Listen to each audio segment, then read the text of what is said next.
बच्चों, आपका आपके अपने YouTube चैनल पर बहुत बहुत स्वागत है। आज हम आपके लिए इकोनॉमिक्स 12th क्लास का चैप्टर लेकर आए हैं, भारत में पंचवर्षीय योजनाएं, लक्ष्य तथा प्राप्तियां। बच्चों, मैं आपसे बता दूं, CBSE इस बार जो है शॉर्ट मल्टीपल चॉइस क्वेश्चन पूछ रहा है। इसलिए मैंने जो है निश्चय किया है कि जो टॉपिक है उन्हें वैसे भी समझाऊंगा, लेकिन उनको शॉर्ट मल्टीपल चॉइस क्वेश्चन भी साथ साथ ही आपको पढ़ाता चलूंगा। चलिए शुरू कर लेते हैं। पहला क्वेश्चन है, हमारा देश कब स्वतंत्र हुआ था? बच्चों, मैं आपसे बता दूं, हमारा देश, एक्चुअली ये जो वीडियो है वो भारतीय अर्थव्यवस्था की है, और जब भारतीय अर्थव्यवस्था की वीडियो है तो जाहिर सी बात है कि इसके बारे में काफ़ी कुछ पूछा जा सकता है। ए 14 अगस्त 1947, बी 15 अगस्त 1947, सी 26 जनवरी 1950, डी उपरोक्त में से कोई नहीं। बच्चों, सही आंसर है बी 15 अगस्त 1947। बच्चों, इसमें तीन महत्वपूर्ण तारीखें दे रखी हैं। 14 अगस्त 1947 इस दिन पाकिस्तान आज़ाद हुआ था। 15 अगस्त 1947 इस दिन हमारा मुल्क भारत आज़ाद हुआ था। 26 जनवरी 1950 इस दिन भारत गणतंत्र हुआ था। इसका मतलब है कि भारतीय संविधान लागू हुआ था। अगला क्वेश्चन है बच्चों, विश्व में कितने प्रकार की अर्थव्यवस्था पाई जाती है? ए 3 प्रकार की, बी 4 प्रकार की, सी 5 प्रकार की, डी 6 प्रकार की। बच्चों, इसका सही आंसर है ए 3 प्रकार की। बच्चों, मैं आपसे बता दूं, विश्व में 3 प्रकार की अर्थव्यवस्थाएं पाई जाती हैं। पूंजीवादी अर्थव्यवस्था, समाजवादी या साम्यवादी अर्थव्यवस्था, और बच्चों समाजवादी या साम्यवादी अर्थव्यवस्था को केंद्रीय योजनाबद्ध अर्थव्यवस्था भी कहते हैं। इसके अलावा तीसरी है मिश्रित अर्थव्यवस्था। बच्चों, इनके बारे में मैंने डिटेल से अलग बताया, लेकिन यहाँ पर भी क्वेश्चन आया, बार बार रिवाइज करवाऊंगा तो आपको आसानी से याद हो जाएगा। बच्चों, पूंजीवादी अर्थव्यवस्था से अभिप्राय है, इसका मतलब है कि एक ऐसी अर्थव्यवस्था जिसमें क्या उत्पादन करना है, कैसे उत्पादन करना, किसके लिए उत्पादन करना। ये बच्चों किसी अर्थव्यवस्था की 3 केंद्रीय समस्याएं हैं। क्या उत्पादन करना है, कैसे उत्पादन करना और किसके लिए उत्पादन करना। इस सब का निर्णय बाजार में पूर्ति तथा मांग या मांग तथा पूर्ति की शक्तियों पर छोड़ दिया जाता है। और किसी भी उत्पादन का क्या मूल्य होना है, कैसे मूल्य होना और कितना मूल्य होना, ये सब छोड़ दिया जाता है कंपनियों पर, कंपनियों के मालिकों पर। तो ऐसी अर्थव्यवस्था में सरकार केवल टैक्स से मतलब रखती है और कंपनियां ज़्यादा से ज़्यादा लाभ कमाने के उद्देश्य से काम करती हैं। ऐसी अर्थव्यवस्था को बच्चों पूंजीवादी अर्थव्यवस्था कहते हैं। दूसरी है समाजवादी अर्थव्यवस्था। बच्चों, जैसा अमेरिका है, ब्रिटेन है, फ्रांस है, जर्मनी है, इटली है, ये जो मुल्क हैं ये पूंजीवादी अर्थव्यवस्था पर काम करते हैं। जैसा हम समाजवादी अर्थव्यवस्था बता रहे हैं, एक ऐसी अर्थव्यवस्था जिसमें क्या उत्पादन करना, कैसे उत्पादन करना और किसके लिए उत्पादन करना, इन सभी का फैसला केंद्रीय सरकार के अधिकारी करते हैं। वो जो है समाज कल्याण को ध्यान में रखकर देश के सभी गरीब, मजदूर, सभी लोगों को ध्यान में रखते हुए वस्तुओं का उत्पादन कराते हैं, जिससे कि समाज का ज़्यादा से ज़्यादा भला हो। बच्चों, वर्तमान में साम्यवादी या समाजवादी अर्थव्यवस्था फेल साबित हुई। अब विश्व में कुछ चुनिंदा देशों में ही साम्यवादी या समाजवादी अर्थव्यवस्था मौजूद है। आपका चीन, उत्तर कोरिया और एक आध देश दुनिया में और हैं जहाँ पर ये चल रही है। मिश्रित अर्थव्यवस्था। बच्चों, एक ऐसी अर्थव्यवस्था जिसमें पूंजीवादी अर्थव्यवस्था तथा साम्यवादी अर्थव्यवस्था दोनों अर्थव्यवस्थाओं के गुण पाए जाते हैं। ऐसी अर्थव्यवस्था को बच्चों क्या कहते हैं? मिश्रित अर्थव्यवस्था। अब बच्चों, मिश्रित अर्थव्यवस्था को अगर हम समझेंगे तो ऐसे समझेंगे, इसमें कुछ वस्तुओं के उत्पादन का निर्णय या फैसला सरकार अपने पास सुरक्षित रखती है और कुछ चीज़ों के उत्पादन का फैसला या उनकी कीमत का निर्धारण प्राइवेट कंपनियां करती हैं। समझ गए? तो यूं कह सकते हैं कि एक ऐसी अर्थव्यवस्था जिसमें पूंजीवादी तथा समाजवादी अर्थव्यवस्था दोनों के गुण पाए जाते हैं, ऐसी अर्थव्यवस्था को बच्चों मिश्रित अर्थव्यवस्था कहते हैं। निम्नलिखित में से समाजवादी अर्थव्यवस्था के क्या कार्य हैं? समाजवादी का लाभ का अधिक से अधिक अर्जन करना, उद्योग धंधों में विकास करना, सी जन कल्याण के कार्यों को बढ़ाना, डी उपरोक्त तीनों। बच्चों, इसका सही आंसर है डी सी, जन कल्याण के अधिकतमीकरण करना, यानी जन कल्याण के कार्यों को बढ़ाना।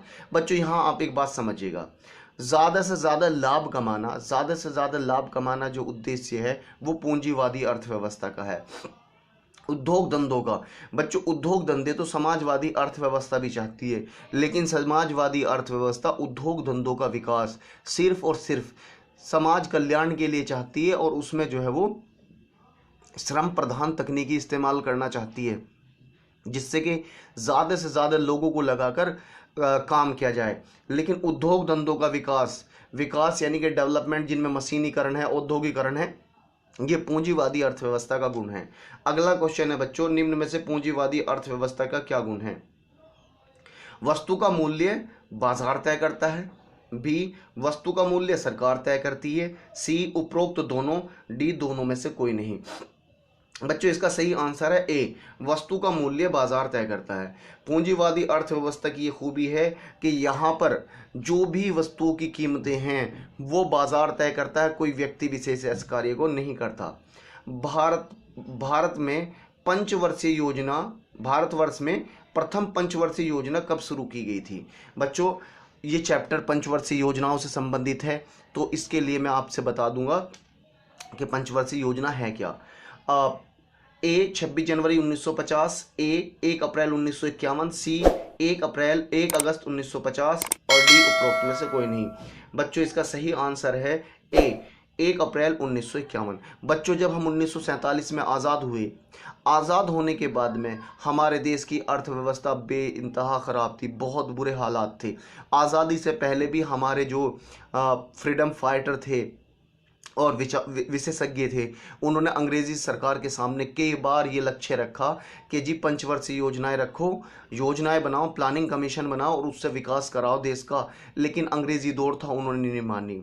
तो अब जब भारत के हाथ में सरकार आई, और सरकार आने के बाद में भारतीयों ने पहले यही तय किया कि भाई हमें अपने मुल्क का विकास करना है, आज डेवलपमेंट करना है। तो ऐसे में 1 अप्रैल 1951 को पहली पंचवर्षीय योजना बनाई गई। बच्चों 1 अप्रैल से ही क्यों इसे लागू किया गया? बच्चों हमारे देश में, हमारे देश का जो आर्थिक कैलेंडर है, जिसे आर्थिक वर्ग भी कह सकते हैं या वित्तीय वर्ष भी कह सकते हैं, ये जो वित्तीय वर्ष है वो 1 अप्रैल से 31 मार्च तक होता है। बच्चों इकोनॉमिक्स के लिए, अर्थशास्त्र के लिए या बिजनेसमैनों के लिए नया साल 1 जनवरी से ना शुरू होकर 1 अप्रैल से शुरू होता है। तो पंचवर्षीय योजना बनाई गई, जिससे कि 5-5 वर्ष का टारगेट रख के देश को जल्दी से जल्दी जो पिछड़ापन है, गरीबी है, उससे दूर किया जा सके और देश को डेवलप करा जा सके। ठीक है, अब बच्चों अगला क्वेश्चन है, भारत में नियोजन, आर्थिक नियोजन की नींव कब रखी गई? वही मैं बता रहा हूं, भारत आज़ादी से पहले भी आर्थिक नियोजन के दिशा में कार्य हुए थे। 1934 में, 1938 में, 1943 में, उपरोक्त में से कोई नहीं। बच्चों इसका सही आंसर है ए 1934 में। अब बच्चों इसमें कुछ हम पढ़ लेंगे। सबसे पहले 1934 में M.V. स्वर्गीय एक अर्थशास्त्री थे, उन्होंने अपनी एक पुस्तक में योजना की एक रूपरेखा रखी।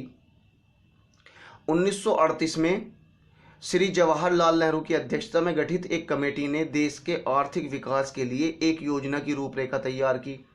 1943 में 8 व्यवसायियों ने मुंबई में बॉम्बे योजना के नाम से एक योजना बनाई। उस टाइम पे बच्चों मुंबई को बॉम्बे कहा जाता था। 8 व्यापारियों ने, देखो ये 1934 का पूछा जाए या ना पूछा जाए, लेकिन यह ज़रूर पूछा जा सकता है कि आज़ादी से पहले भारत में योजना की शुरुआत की गई थी, वो किसने की थी? तो आप लिख सकते हैं 8 व्यापारियों ने। और कब शुरू की गई थी? 1943 में। और बच्चों इसका नाम बॉम्बे प्लान था। इसी प्रकार गांधी योजना के नाम से एक और योजना तैयार की गई, लेकिन मैंने आपसे बताया है अंग्रेजी हुकूमत थी, और अंग्रेजी हुकूमत होने के कारण ये संभव नहीं हो पाया, मूर्त नहीं हो पाया।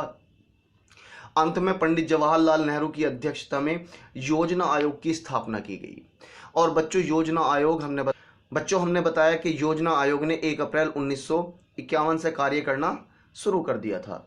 भारतीय प्रथम योजना आयोग के अध्यक्ष थे ए सरदार पटेल, बी अबुल कलाम आज़ाद, सी पंडित जवाहरलाल नेहरू, डी उपरोक्त में से कोई नहीं। बच्चों इसका सही आंसर है सी पंडित जवाहरलाल नेहरू।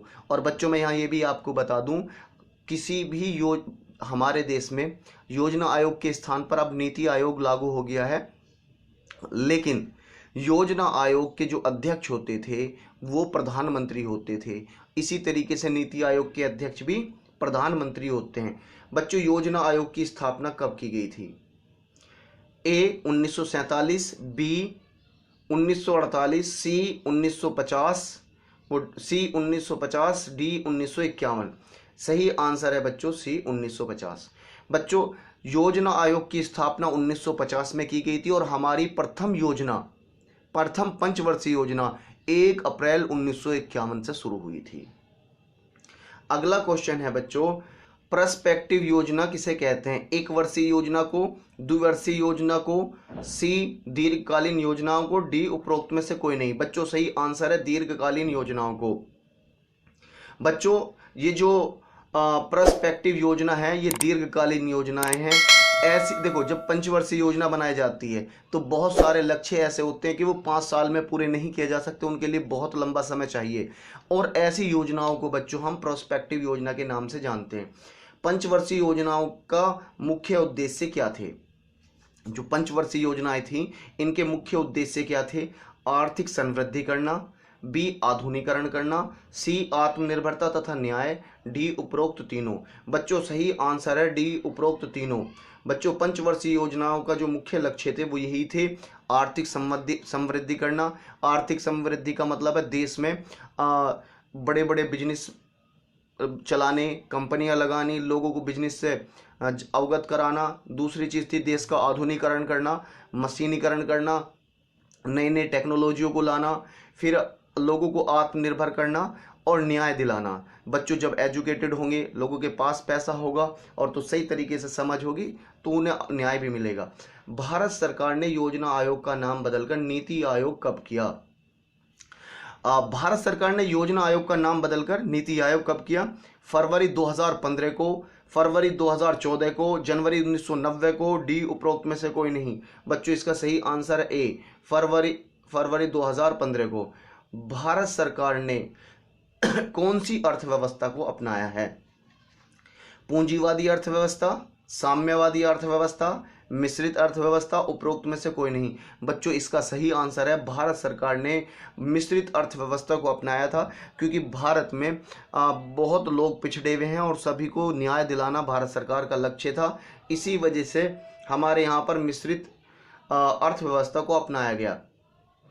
पंचवर्षीय योजनाओं का क्या क्या लक्ष्य होते हैं? अल्पकालीन लक्ष्य, दीर्घकालीन लक्ष्य, उपरोक्त दोनों में से कोई नहीं। बच्चों, सही आंसर है सी, उपरोक्त दोनों। बच्चों, हमारे देश में जो पंचवर्षीय योजनाएं हैं, इन योजनाओं का जो लक्ष्य रखा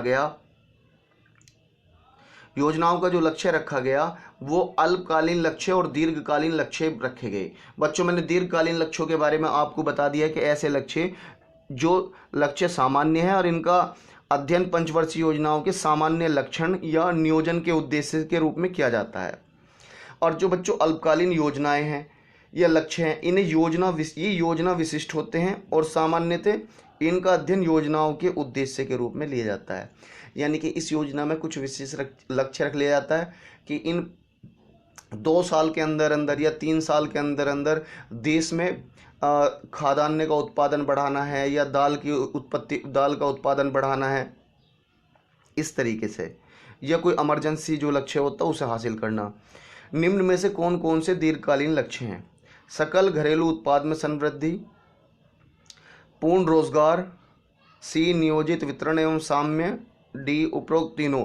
बच्चों, सही आंसर है इसका डी उपरोक्त तीनों। और बच्चों, इसके अलावा भी 2 और लक्ष्य हैं जो दीर्घकालीन लक्ष्य कहलाते हैं। वो है देश का आधुनिकरण करना और देश को आत्मनिर्भर बनाना। अगला क्वेश्चन है बच्चों, निम्न में से अल्पकालीन लक्ष्य क्या हैं?